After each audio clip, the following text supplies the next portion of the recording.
İslam dini толук bir adam сыяктуу. Misal üçün insan, adam balası özünün akılesi, akıllı, jana özünün жүрөгү жаман жакшыны кабыл алган. Ошондой эле андан сырткары өзүнүн денеси түлкү бою аркылуу үчкө бөлүнгөн болсо, биздин динибиз дагы мына ушул толук кандуу адамды берүү үчүн үч бөлүктөн турат. Динибиз бул негизинен шарияттан турат. Шарият дегенибиз бул фык илими же болбосо адал, арам илими. Бул нерсе арам, бул нерсе адал, муну жесең болот, мону жесең болбойт, моминтип кылышың керек, моминтип турушуң керек, соданы тигиндей кылышың керек. Айтор мына ушунда адам төрөлгөндөн баштап өткөнгө чейин, ал эмес өткөндөн кийин дагы өзүнүн жашоо тиричилигин кантип өткөрүүсү зарылдыгы туурасындагы айтылган маселе. Бул фик илими же болбосо шарият деп айтылынса, экинчиси адамдын акыл эси, сезими, акыл эси сыяктуу болгон үлүш бул таухид же болбосо акыйда илимине берилет. Бул акыйда илими же болбосо илмул калам деп айтылат.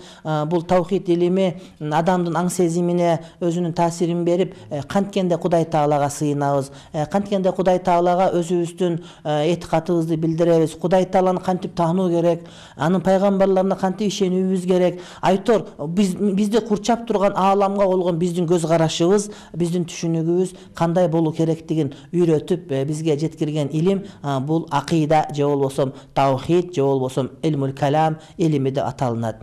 Ал эми андан сырткары үчүнчү нерсе бул жүрөк маселесине келгенде, бул маселе илмус сулук, жүрүш туруш илими же болбосо тасаввуф, сопучулук илими деп айтылат. Бул илимдин негизги максаты ошол адамды каниеттүүлүккө, сабырдуулукка, ошол өзү үйрөнгөн шариятты карманууга өзүнүн салымын кошот. Кээ бир убакытта биздин адамдарыбыз, кээ бир аалымдарыбыздын мындай бир өтө эле мындай бир купкургак болгондогусу же болбосо таптакыр эле супсак болуп калгандагысы мына ушул тасаввуф илиминин же болбосо жүрүш туруш адептери, нормалары, шарият этикасы сыяктуу маалыматтардан куржалак калгандыгынан кабар берет.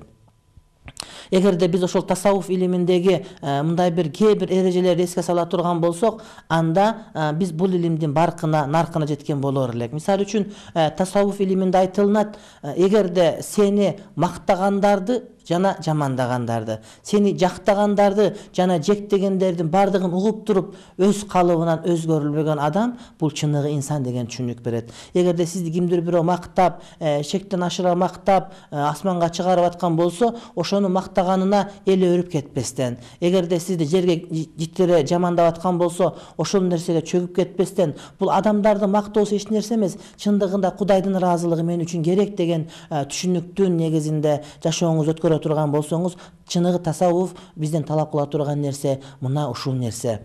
Же болбосо башка бир өзүнчө бир тема бул адамдар сени өзүбүздү жакшы көргөндөн ырахат алуу эмес, балким чыныгы ырахат инсандарды, адамдардын бардыгын, жамырай журттун бардыгын жакшы көрүп, ошолорду жакшы көргөндөн ырахат алуу бул дагы тасаввуф бизди жеткире турган, ошол нерсеге алып бара турган илимдердин бири. Бирок тилекке өтө каршы акыркы убакыттарда сопучулукту же болбосо тасаввуф илимдин, суфизмди көбүн эсе ырыскы табуучу же болбосо мындай бир жөө-жомоктордун бардыгын өзүнө айтып, ошону менен адамдардын арасында кереметтүүдөй көрүнгөндөй таасир калтырган, же болбосо мындай бир мусулманчылыкты жаман бир көрсөтүп кое турган деңгээлдеги бир төмөнкү даражага түшүп кеткен учурлар кездешет. Бирок чыныгы такыбалык, чыныгы сопучулук деген мына ушундай адамдын жүрөгүн, адамдын көркөм дүйнөсүн, адамдын жан дүйнөсүн, адамдын руханий дүйнөсүн аздектей турган, изгилей турган, ошол нерсени адамды мындай бир жөн эле бир көрпенде болуп калбастан, аны бир жогорку даражадагы инсан катары таттыктуу бир нерсеге, таттыктуу бир даражага жеткире турган илим экендигин биз түшүнсөк жакшы болор эле.